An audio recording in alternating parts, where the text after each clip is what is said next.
खाए, हर दुख में सुख का मार्ग दिखाए, वह माता संतोषी कहलाती है। भक्तों के जीवन में सुख लाती है।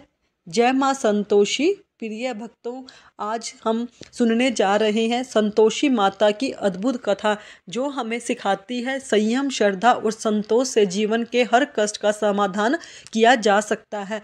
इस कथा के श्रवण से न केवल मन को शांति मिलती है, बल्कि माता का आशीर्वाद भी प्राप्त होता है। आइए इस पवित्र कथा को सुनने से पहले हम सभी संतोषी माता का स्मरण करें। उसने उनके अपने जीवन में संतोष वरदान मांगे।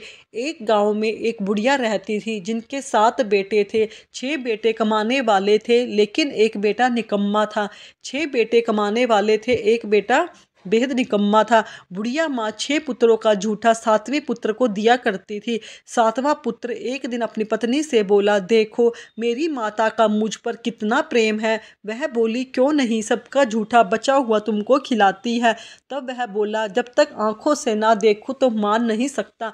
पत्नी ने हंसकर कहा, देख लो तब तो मानोगे ना। फिर कुछ दिनों के बाद एक बड़ा त्योहार आया। घर में 7 तरह के भोजन और चूरमा के लड्डू बने। वह पत्नी की बात को जांचने के लिए सिर दर्द का बहाना बनाकर पतला कपड़ा ओढ़कर रसोई में जाकर सो गया और कपड़ों में से सब देखता रहा। 6 भाई भोजन करने आए। उसने देखा माँ ने उनके लिए सुंदर सुंदर आसन बिछाए, 7 तरह की रसोई परोसी और आग्रह करके उन्हें भोजन कराती रही। वह चुपचाप देखता रहा। 6 भाई भोजन करके उठ गए। तब माँ ने उनकी 5 थालियों में से लड्डुओं के टुकड़ों को उठाया और एक एक लड्डू का ढूंढन साफ करके माँ ने उसको पुकारा, उठ बेटा उठ, तेरे भाइयों ने भोजन कर लिया है, तू भी उठकर भोजन कर ले। तब उसने कहा, माँ मुझे भोजन नहीं करना, मैं परदेश जा रहा हूँ। माता ने कहा, कल जाना हो तो आज ही चला जा। वह बोला, हाँ हाँ आज ही जा रहा हूँ। ऐसा कहकर वह घर से निकल गया। चलते समय उसे पत्नी की याद आई। वह गौशाला में कंडे थाप रही थी। तब वहां जाकर बोला, सुनो मेरे पास तो कुछ नहीं है, यह अंगूठी है, यह ले लो और अपनी कोई निशानी मुझे दे दो। पत्नी बोली, मेरे पास क्या है, यह गोबर भरा हाथ है। ऐसा कहकर उसकी पत्नी ने पीठ पर गोबर के हाथ की थाप मार दी और वह चल पड़ा। चलते चलते दूर देश में पहुंच गया। वहां एक साहूकार की दुकान थी। वहां जाकर बोला, सेठ जी मुझे नौकरी पर रख लो। साहूकार को नौकर की सख्त जरूरत थी। साहूकार ने कहा, काम देखकर तनख्वाह मिलेगी। उसने कहा, सेठ जी जैसा आप ठीक समझे। अब उसे साहूकार के यहाँ नौकरी मिल गई। वह वहाँ दिन रात मेहनत से काम करने लगा। कुछ दिन में दुकान का लेन देन, हिसाब किताब, ग्राहकों को माल बेचना, सारा काम करने लगा। साहूकार के 7-8 नौकर थे, वे सब चक्कर खाने लगे। लेकिन उसने अपनी लगन, परिश्रम और ईमानदारी से सबको पीछे छोड़ दिया और उसे फिर अपने काम के लिए फल भी मिला। सेठ जी ने उसका काम देखा। 3 महीनों में ही उसे मुनाफे में साझेदार बना लिया।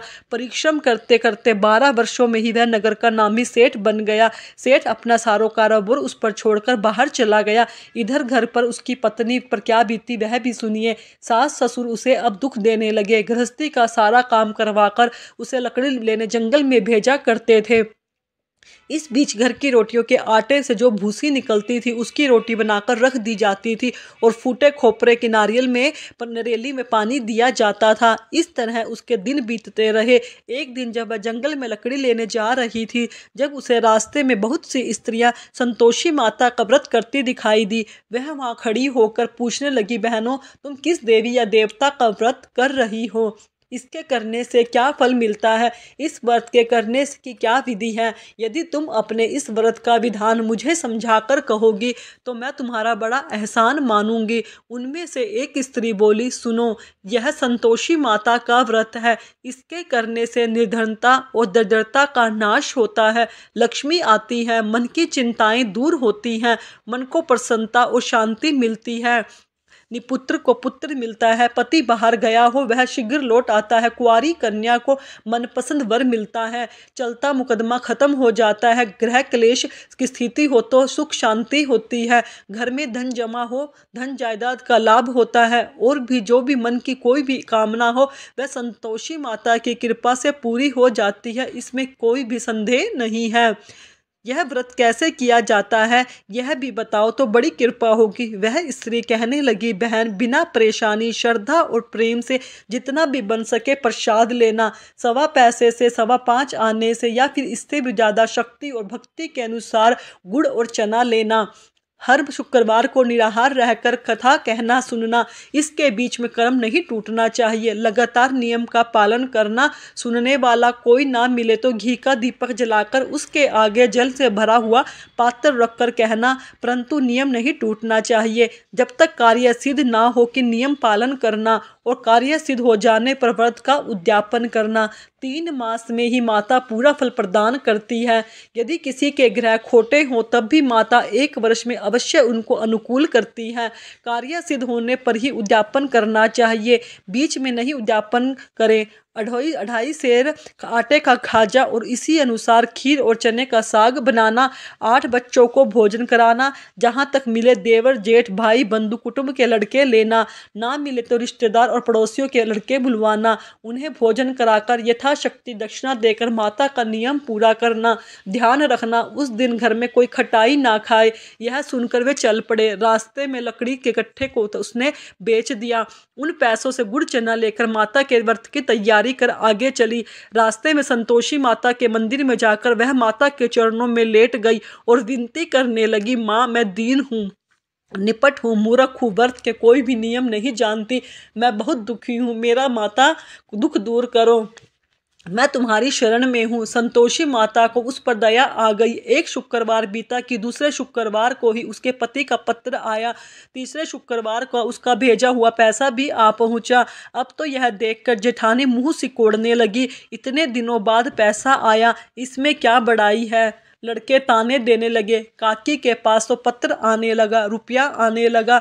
अब तो काकी की खूब खातिर बढ़ेगी। अब तो काकी बुलाने से भी नहीं बोलेगी। बेचारी सरलता से कहती कि भैया पत्र आए, रुपया आए तो हम सबके लिए ही तो अच्छा है।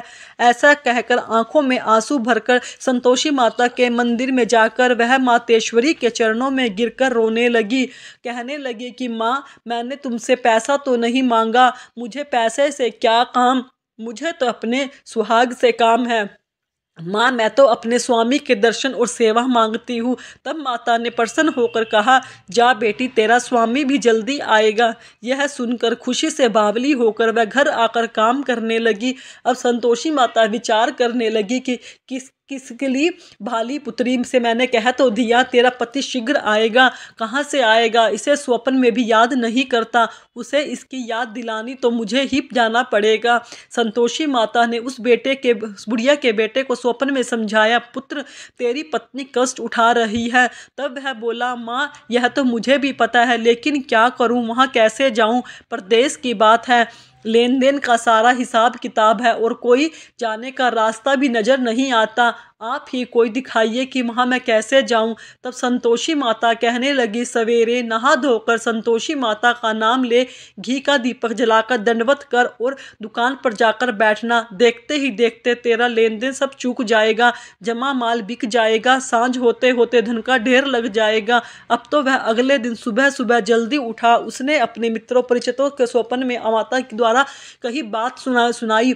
तब सब उनकी बात सुनकर उनकी खिल्ली उड़ाने लगे। कहने लगे, कभी सपने की बात भी सच्ची होती है क्या। लेकिन तो उसने एक बूढ़ा व्यक्ति बहुत समझदार था, वह बोला, देखो भाई मेरी बात मानो, इस तरह सच या झूठ कहने के बदले देवता ने जैसा कहा वैसा ही करना चाहिए। तब बूढ़े व्यक्ति की बात मानकर नहा धोकर उसने संतोषी माता को प्रणाम किया, फिर घी का दीपक जलाकर दुकान पर जाकर बैठ गया। और जैसा संतोषी माँ ने कहा वैसा ही हुआ। शाम तक धन का ढेर लग गया। वह हैरान हो गया। मन में संतोषी माता का नाम लेकर प्रसन्न होकर घर जाने के लिए गहने कपड़े और सामान खरीदने लगा। सब काम निपट कर वह अपने घर को रवाना हुआ। उधर पत्नी उसकी जंगल में लकड़ी लेने गई थी। लौटते समय थक जाने के कारण वह संतोषी माता के मंदिर पर विश्राम करने बैठ गई। यह तो रोज का उसका रुकने का स्थान था। धूल उड़ती देखकर उसने माता से पूछा, माते यह धूल कैसी उड़ रही है? संतोषी माता ने कहा, पुत्री यह देख तेरा पति आ रहा है। अब तू ऐसा कर, लकड़ियों के 3 बोझ बनाकर एक नदी के किनारे रख, दूसरा मेरे मंदिर पर, तीसरा अपने सिर पर रख। तेरे पति को लकड़ी का गट्ठा देखकर तेरे मोह पैदा होगा, यह वहाँ रुकेगा, नाश्ता पानी कर माँ से मिलने जाएगा तो लकड़ी का गट्ठर उठाकर जाना और बीच चौक में गट्ठर डालकर 3 आवाजें जोर से लगाना, लो सासू जी लकड़ियों का गट्ठर लो, भूसे की रोटी दो, नारियल के खोपड़े में पानी दो, आज कौन मेहमान आया है। संतोषी माता की बात सुनकर वह बहुत अच्छा माँ कहकर प्रसन्न मन से लकड़ियों के 3 गट्ठर बना लाई, एक नदी के तट पर, दूसरा माता के मंदिर पर, तीसरा अब इतने में ही मुसाफिर वहां आ पहुंचा। सूखी लकड़ी देखकर उसकी इच्छा हुई कि अब यहीं पर विश्राम कर ले, भोजन बनाकर खा पीकर फिर गांव को चले। इस प्रकार भोजन करके विश्राम कर वह अपने गांव में आ गया। उसी समय बहू सिर पर लकड़ी का गट्ठर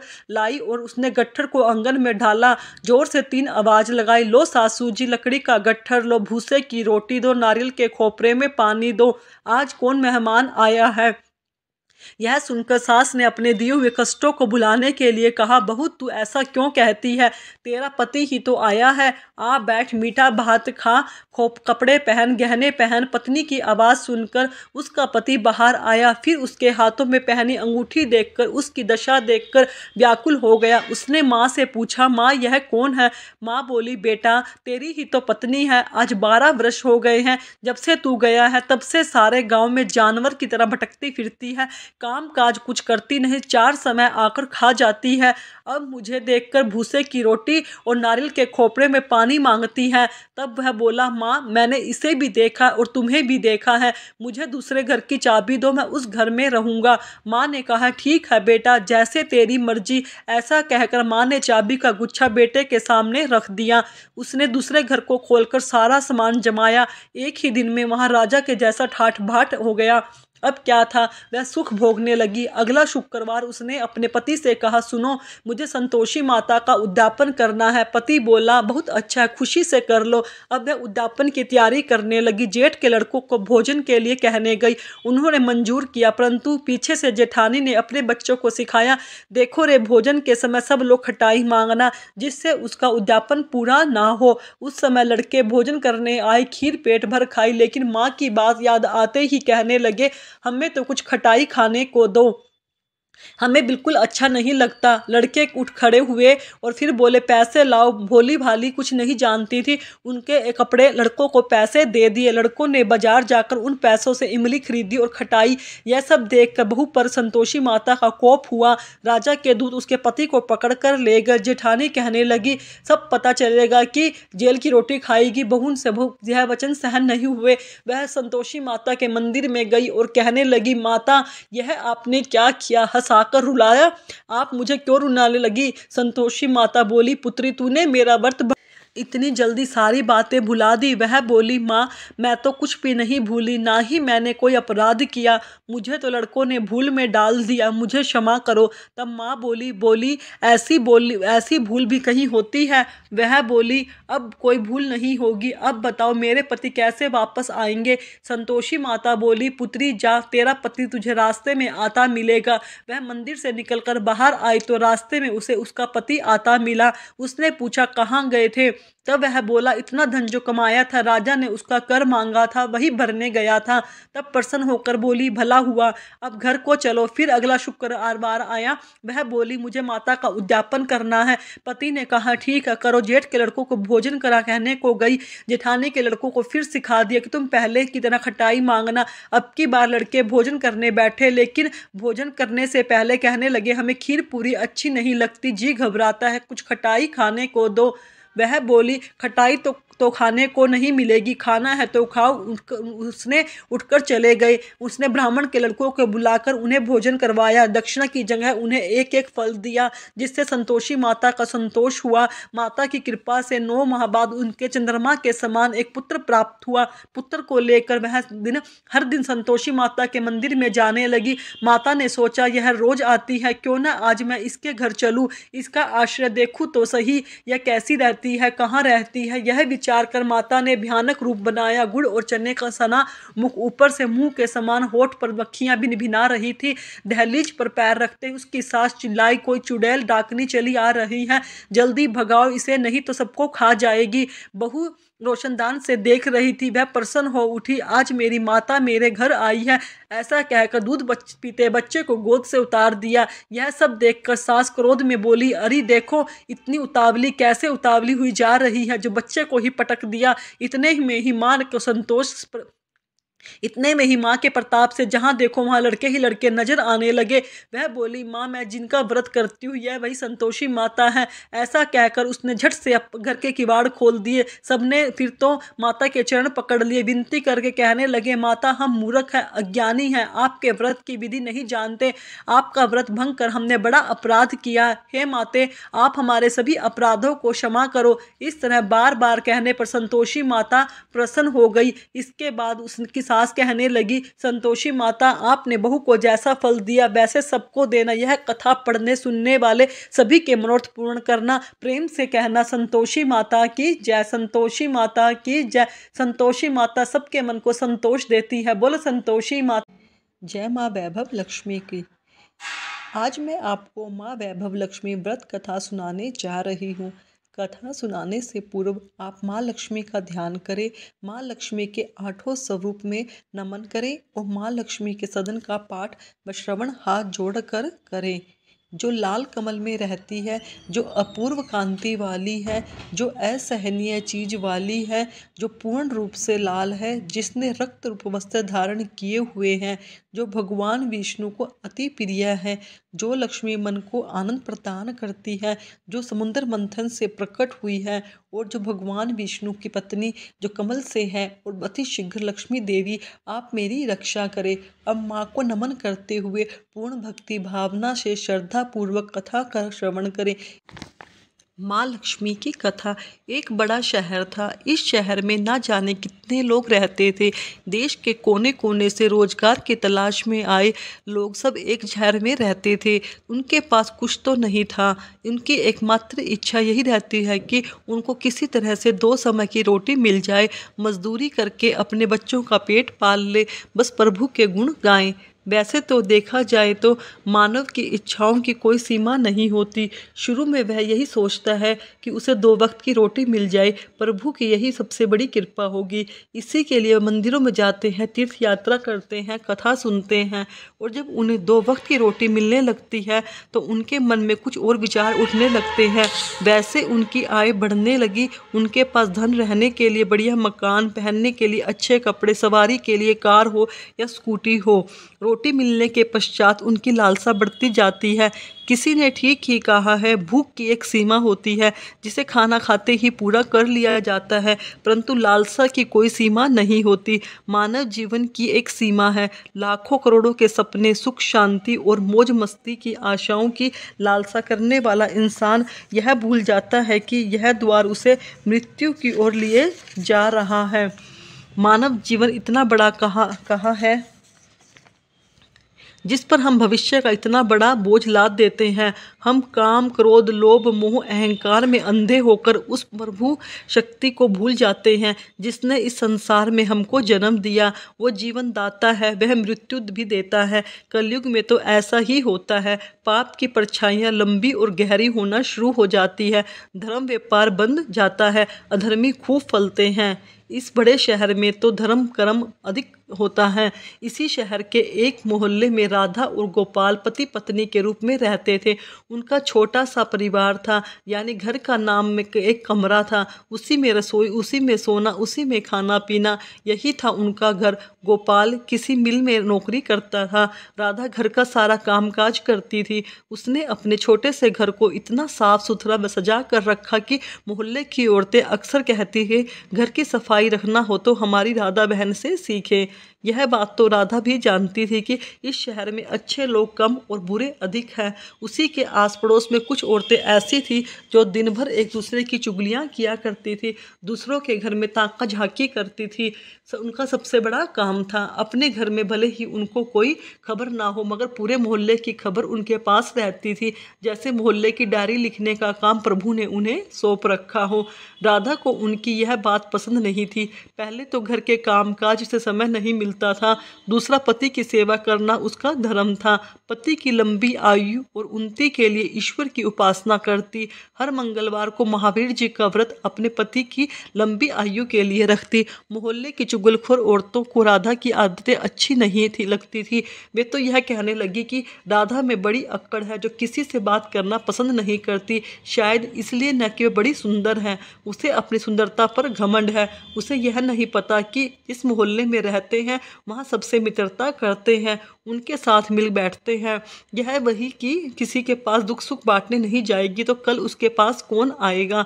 इन सब की बड़ी बहन राम भजनी थी, जो पूरे मोहल्ले को अपनी उंगलियों पर नचाती थी।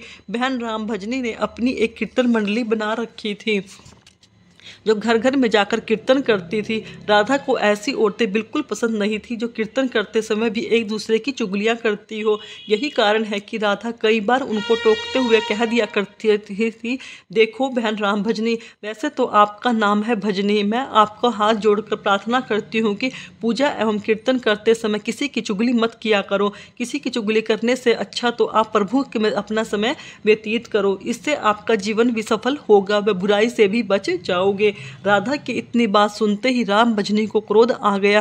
क्रोध के मारे उसके चेहरे का रंग लाल हो गया। वह कड़क कर बोली, ओ कल की छोकरी, क्या तुम मुझे बताएगी मुझे क्या करना है? अभी शहर से आए 2 साल हुए हैं, गांव का गोबर अभी हाथों से उतरा नहीं, हम शहर वालों को अक्ल सिखाती हैं। गंवार कही कि देखो बहन, मैं गंवार हूँ या कुछ और, मैं प्रभु भक्ति में पूरा विश्वास रखती हूँ। मैं यही अच्छा तरीके से जानती हूँ कि भक्ति में शक्ति होती है। भक्ति ढोलकिया चिमटे बजाने से नहीं बल्कि सत्य के पथ पर चलने से होती है। ईश्वर का यही सिद्धांत है, यही शिक्षा है कि किसी का बुरा मत करो। मैं तो हर जीवात्मा में रहता हूँ, तुम मेरी तलाश में क्यों भटक रहे हो? यदि तुम सत्य और विश्वास का सहारा लेकर अपनी आत्मा में मुझे तलाशोगे तो मैं तुम्हें अवश्य मिलूंगा। इस बात को सुनकर वह राम भजनी उसके सभी साथी मिलकर राधा का मजाक उड़ाने लगे। राधा जानती थी कि ये लोग पाप करने वाले हैं, इनकी पूजा तो केवल ढोंग है, दिखावा है, इनके मन काले हैं, खोटे हैं, इनसे अधिक बोलने का कोई लाभ नहीं। इनकी कीर्तन मंडली खूब धन कमा लेती है, ईश्वर के नाम पर व्यापार, दुर्गा के नाम पर लूट, छी घिन होती है। राधा को इन लोगों से, इन सब के, उसने अपने घर में पूजा पाठ शुरू करना आरंभ कर दिया, उन लोगों से दूर रहने लगी। उधर गोपाल बुरी संगत में पड़कर शराब पीने लगा, जुआ खेलने लगा। गांव से आया सीधा साधा गोपाल शहर के साथियों के साथ ऐसा फंसा कि उसी बुरी आदतें लग गई। शुरू में उसने अपने आप को बचाने का बहुत प्रयास किया, लेकिन जब चारों ओर आग लगी हो वह कब तक बच सकता था? एक मजदूर का वेतन कितना होता है? सारा महीना मेहनत करने पर उसे जो कुछ मिलता उससे 2 समय की रोटी मुश्किल से चल पाती थी। मकान का किराया, दुकानदारी, कपड़े लत्ते, यह सब कुछ उस वेतन से तो चलता था, लेकिन जब इस वेतन में से शराब पी जाए, चरस गांजा पिया जाए, जुआ खेला जाए तो घर कैसे चलेगा? राधा बेचारी बहुत दुखी हो गई, अंदर ही अंदर घुलने लगी। पति को मना करती तो उल्टी उसे मार पड़ती, गालियाँ सुनने को मिलती। घर में आकर वह इतना हल्ला करता कि लोगों उसका मजाक उड़ाने का मौका मिलता। वह अंदर ही अंदर टूटने लगी, हर समय उदास रहने लगी। अपने मन की आग को शांत करने के लिए आंसू बहाती रही। इस परदेश में इसका कौन है, उसे सहारा कौन देगा? वह तो अकेली पड़ गई। जाकर उसे प्रभु का आसरा था, माँ दुर्गा की सहारा ले देगी। माँ लक्ष्मी तो इस घर से रूठ चुकी है। गोपाल ने घर के बर्तन तक बेच डाले। इतने बड़े संकट में भी उसे प्रभु पर विश्वास नहीं छोड़ा, माँ दुर्गा की उपासना नहीं छोड़ी। उसे पूर्ण विश्वास था एक दिन माँ उसके सारे संकट दूर हरेगी। एक दिन जब घर में खाने को कुछ नहीं बचा, वह 2 दिन से भूखी थी। जिस दुकान के खाने पीने का सामान उधार मिलता था, उसने इसलिए उधार देने से मना कर दिया क्योंकि उसके पिछले रुपए रुपये नहीं दिए गए थे। इस युग में तो जिसके पास लक्ष्मी नहीं वह भूखा मर जाएगा। राधा माँ लक्ष्मी के चित्र के आगे हाथ जोड़कर बैठी रो रही थी। माँ ने उसकी आंखों से टपकते हुए आंसू उसके चित्र पर गिरे, उसके हृदय के दुख जान लिए। राधा रोई जा रही थी, साथ वह माँ लक्ष्मी का पूजन भी कर रही थी। माँ लक्ष्मी मुझे बचा लो, मुझे बचा लो, देखो मेरे घर की क्या हालत हो गई, मैं 2 दिन से भूखी हूँ, मेरा पति बिगड़ चुका है। घर में लक्ष्मी जी आप बैठी हैं, परंतु आपका दूसरा स्वरूप जो इस संसार में माया का है वह इस घर में नहीं है, उसके बिना जीवन नहीं है। माँ मुझे बचा लो, माँ मुझे बचा लो, माँ मुझे बचा लो, शक्ति दो माँ, शक्ति दो, कृपा करो, इस घर को बचा लो माँ, आपके बिना और कौन मेरा सहारा है, सिर्फ आप ही माँ मुझे सहारा दे सकती हैं। अब तो मेरा यह अंतिम निर्णय है। यह कहती हुई राधा माँ लक्ष्मी के चित्र के आगे गिर गई। उसी समय घंटियां बजने लगी, शंख की आवाज़ आने लगी। राधा का उदास चेहरे पर अपने आप खुशी की लहर दौड़ गई। तभी उसके कानों में आवाज़ आई, बेटी राधा, तुम्हारी आराधना सफल हो गई। तुमने इतने बड़े संकट में भी मुझ पर विश्वास नहीं छोड़ा, अपनी श्रद्धा में कोई कमी नहीं आने दी, इसलिए मैं तुम पर प्रसन्न हूँ। राधा, एक तो तू पतिव्रता धर्म में पूरी उतरी, अपने पति की सेवा में कोई कमी नहीं रखी, दूसरा तूने मुझ पर विश्वास नहीं छोड़ा। यह सब तेरी अग्नि परीक्षा ही थी जिसमें तू पूरी उतरी है। हे जगत माता, मैंने आपके सामने आज तक कुछ नहीं मांगा, परंतु आज मैं मजबूर हो गई। माँ, आज पहली बार आपसे इस घर की खुशियाँ मांग रही हूँ। माँ, मुझे धनवान बनने की कोई लालसा नहीं है, मुझे तो जीने के लिए धन की ज़रूरत है जिसे हम खा सकें, खाना बना सकें। मेरे बिगड़े हुए पति को सुधार दो माँ। जाओ बेटी, अपने को संभालो, मैं तुम्हारी मनोकामना पूरी करने के लिए द्वार खोल रही हूँ। उठो, अपने घर के द्वार खोलो। राधा के अंदर ना जाने कहाँ से अनजानी शक्ति आ गई। वह माँ लक्ष्मी के चरणों से उठकर अपने घर के दरबार की ओर गई। सामने ही एक तिलकधारी ब्राह्मण को खड़े पाया। बेटी राधा, जय माँ लक्ष्मी, जय माँ लक्ष्मी। राधा ने पूरी शक्ति से कहा, देखो बेटी, मैं माँ लक्ष्मी जी के मंदिर का पुजारी हूँ। माँ के आशीर्वाद से यह 2 बोरी आटा, साथ में दालें और घी, यह सब खाने की सामग्री घर पहुंचाने के आदेश हुए हैं। आप धन्य हैं महाराज, आप धन्य हैं। माँ लक्ष्मी के पुजारी होने के नाते मैं आपके चरण छूती हूँ। महाराज, आप यह प्रार्थना करती हूँ कि मुझे यह संकट में निकालने का उपाय भी बताओ। देखो बेटी, इस माया रूपी संसार में सुख प्राप्त करने के लिए अपने मन को शुद्ध और आत्मा को पवित्र रखना पड़ता है। माया जी तो तिजोरियों में बंद करने वाली पापी होते हैं। श्री वैभव लक्ष्मी, यदि तुम अपने मन को शांति और गृहस्थ लक्ष्मी चलाने के लिए लक्ष्मी जी की प्राप्त करना चाहती हो तो माँ लक्ष्मी का व्रत करो। इस व्रत के करने से आपकी हर मनोकामना पूर्ण होगी, तुम्हारे सारे संकट दूर हो जाएंगे। लेकिन पुजारी जी, मुझे इस व्रत की विधि तो बता दो। मैं तो माँ की उपासना बचपन से कर रही हूँ, पर मुझे व्रत की विधि मुझे नहीं पता। देखो बेटी, लक्ष्मी जी का व्रत बहुत सरल है, इसे वैभव लक्ष्मी व्रत कहा जाता है। जो प्राणी सच्चे मन से इस व्रत को कर लेता है उसकी सभी मनोकामनाएं पूर्ण हो जाती हैं, उसे हर प्रकार की सुख संपत्ति प्राप्त होती है। इस व्रत को विधि पूर्वक करने से ही इसका पूर्ण फल प्राप्त होता है। जो लोग इस व्रत को विधि पूर्वक नहीं करते उन्हें कोई फल नहीं मिलता, बल्कि वे अपने मन की शांति को खो बैठते हैं। कई पाखंडी और धोखेबाज यह कहते फिरते हैं कि सोने के गहने की हल्दी कुमकुम से पूजा करो बस व्रत हो गया, परंतु ऐसा नहीं है। मैं कोई भी व्रत जब तक अपनी विधि अनुसार नहीं किया जाता उसका फल शून्य ही होता है। यह सब कुछ आपने आप पर निर्भर करता है। वैसे ये घर में यदि सोना है तो व्रत रखकर उसकी उपासना जरूर करें।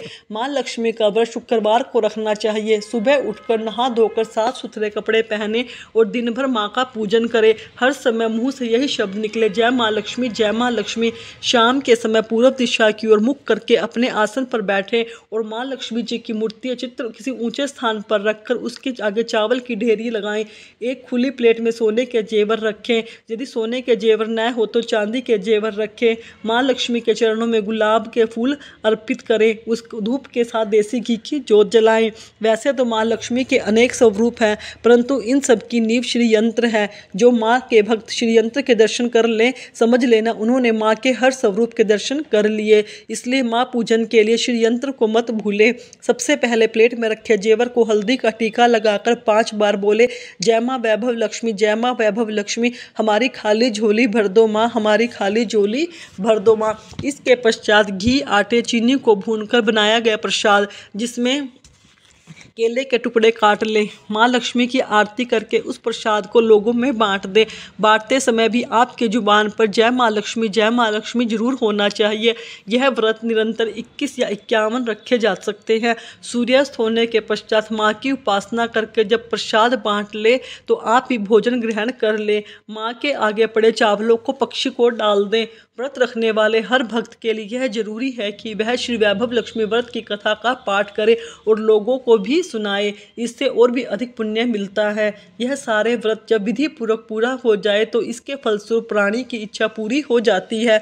माँ वैभव लक्ष्मी उनका कल्याण करती है, उनके घर में सुख शांति रहती है। धन तो आता ही है, पर उसके घर में संतान हो उनके लिए जो वरदान से कम नहीं है। जब व्रत संपूर्ण हो रहे हों, अर्थात 21 या 51 व्रत जितने भी आपने रखे हों, उस दिन 7 छोटी बच्चियों को घर बुलाकर उन्हें उनका मनपसंद भोजन खिलाएं। फिर कन्या को चांदी का अथवा गिल्ड का 1-1 सिक्का दक्षिणा में दे। उसी दिन माँ लक्ष्मी की, वैभव लक्ष्मी की व्रत की कथा करें।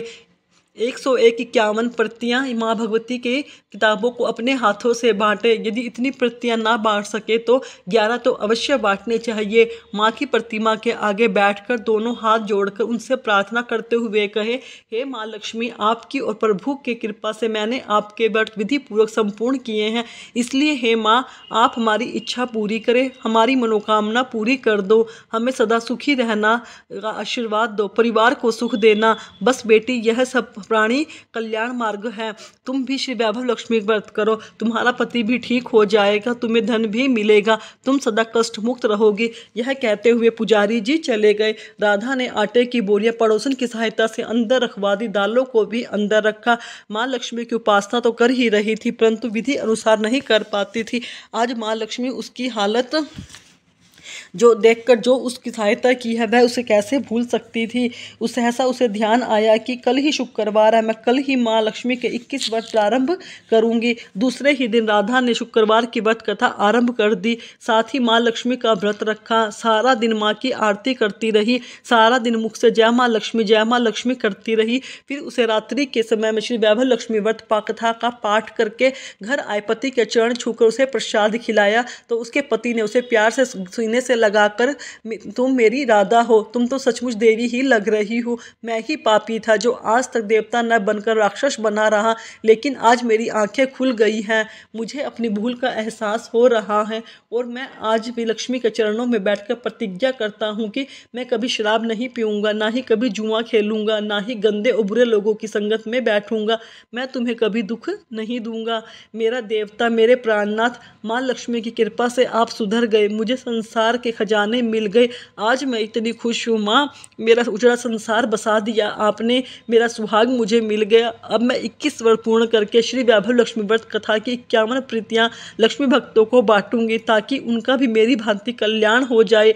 गोपाल ने अपनी पत्नी का हाथ पकड़ उसके चूमते हुए कहा, देखो राधा, जिस माँ लक्ष्मी ने मुझे पाप के संसार से निकाल दिया है, मैं उनके 21 व्रत रखूंगा, सदा घर में उनकी पूजा करता रहूंगा। राधा ने अपने पति के चरणों में अपना सिर रखते हुए कहा, मेरे देवता, आज मैं बहुत प्रसन्न हूँ, बहुत ही प्रसन्न हूँ। माँ लक्ष्मी की कृपा से मुझे अपना नया जीवन दान मिल गया। भक्तों, माँ लक्ष्मी अपने भक्तों पर कृपा अवश्य करती है, बस हमें उनके ऊपर पूर्ण विश्वास और श्रद्धा होनी चाहिए।